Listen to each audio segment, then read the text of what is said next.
I receive a lot of emails. A lot of emails. It's very interesting how much of the contemporary rabbinate is spent looking at a screen. Whenever something happens to the Jewish community in the world, the number of emails increases, from people providing commentary in support of what has happened to people providing commentary against what has happened. And with the ceasefire deal, which has been proposed between Hamas and Israel, I am seeing exactly that. There are many people, especially in Santa Fe, who would say this ceasefire deal is amazing. This is what we've been looking for all the time. While there are others in Santa Fe who say this is dangerous, this is problematic, this isn't going to lead to a lasting peace. Who is right and who is wrong in this? Well, it's very possible that everyone is right, even those who are holding very different perspectives. It's very possible that we should be hopeful with this ceasefire deal, and we should also be rather nervous about this ceasefire deal. We could see many things happen in the future. We could see a long-lasting peace. We could see reconstruction of Gaza. We could see democracy starting to take hold in Gaza. We could see Hamas isolated and the Palestinian Authority start to take control again, but a Palestinian Authority that's reformed, that is renewed, that is more committed to peace.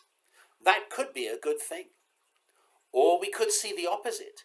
We could see Hamas use this ceasefire deal as an opportunity to build up weaponry again, to attack, to prepare another devastating terror attack again, to dismantle the peace of the situation, just as they have broken every single other ceasefire deal in the past, including on October the 7th, 2023, when they broke a pre-existing ceasefire deal.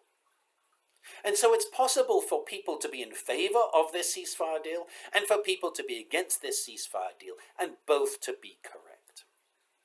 For quite a long time, since October the 7th, there are a number of people, especially in Santa Fe, who have been pushing for peace.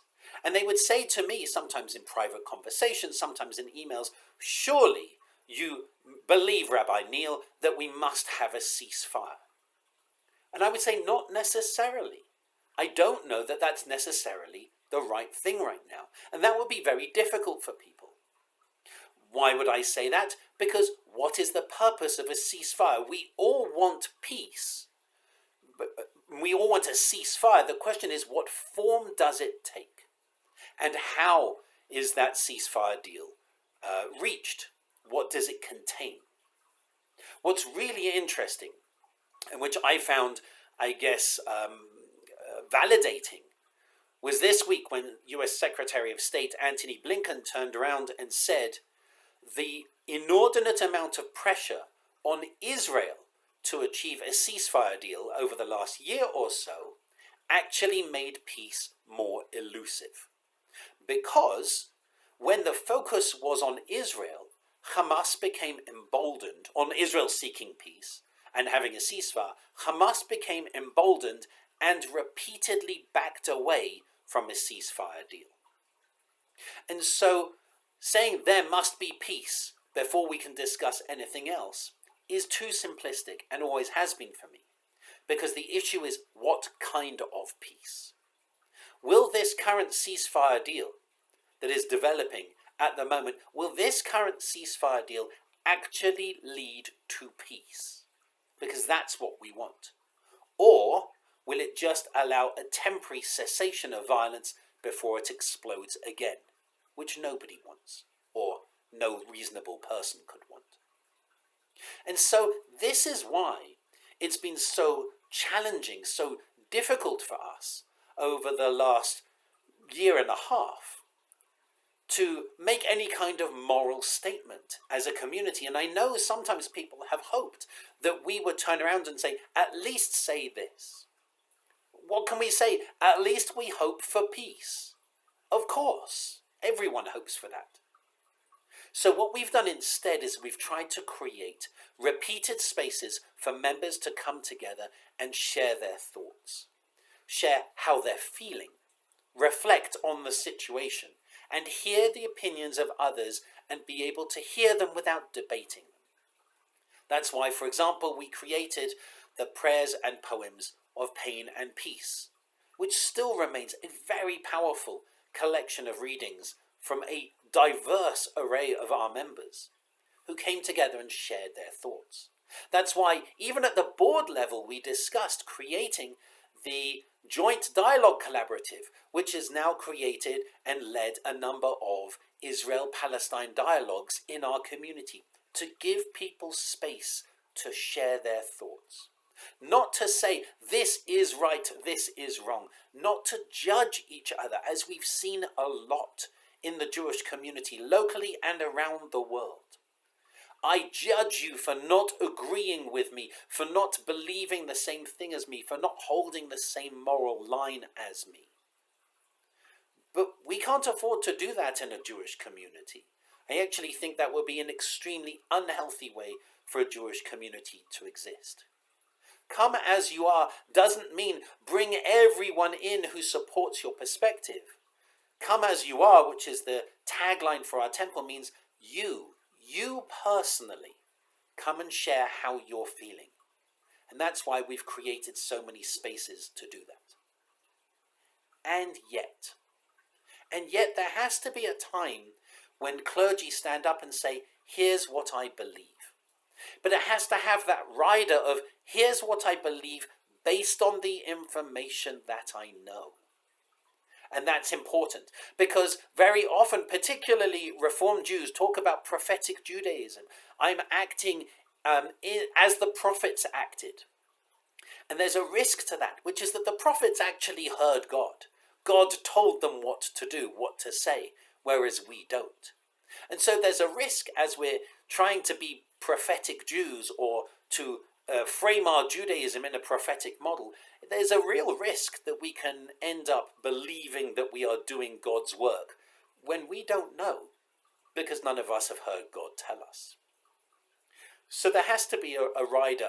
I think we have to be able to speak in a moral voice without being certain that that is the only moral voice.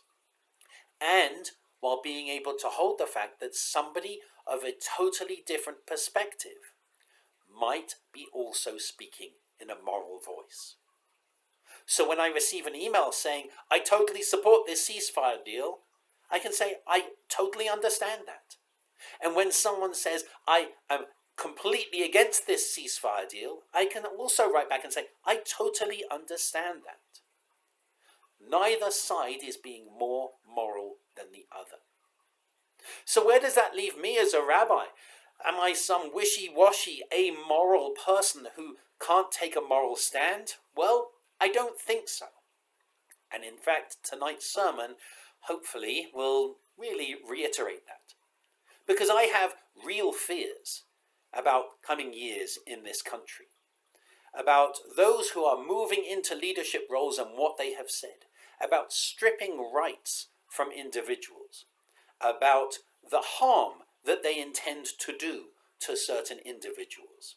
Physical harm, removing them from their homes, from their countries, splitting them off family from family. I do believe there is a place for clergy, rabbis, including myself, to take a moral stance, while also saying this may not be the only stance. So it is actually really difficult. And I'm not sharing this to ask for sympathy or anything like that. I chose this job. I chose what comes with it. I chose this role. I chose this wonderful community. And that's kind of why I chose this community, or one of the reasons why I chose this community, because it's open and loving, because we're able to come together, to come as we are, and to say, you believe this and I believe this. And that's good. And so as we have this ceasefire deal in front of us, let's make sure we're not convinced of our rightness. Let's hope and pray for peace, a long-lasting, everlasting peace. Let's hope that all who are responsible for harm on all sides are held totally accountable. Let's hope that all those who literally blocked the path of peace, let's hope that they are held accountable on all sides. And let's also acknowledge what many commentators are saying at the moment, which is that because of the length of this terrible war, because Israel ended up attacking Hezbollah in such extraordinary ways in terms of using the pagers and the cell phones, and weakened Hezbollah enormously, and weakened Iran's influence, and weakened Hamas, that may have led to greater, longer-lasting peace in the region. Because sometimes war leads to peace. And that's something I said in March, and that's something that I have said at other times as well. That doesn't mean that war is good. It sometimes means that war is necessary. The question which we can debate and should debate over the coming weeks, months, years is, was this war necessary? Was the length of this war necessary? Was the way this war was fought necessary? That's really complicated.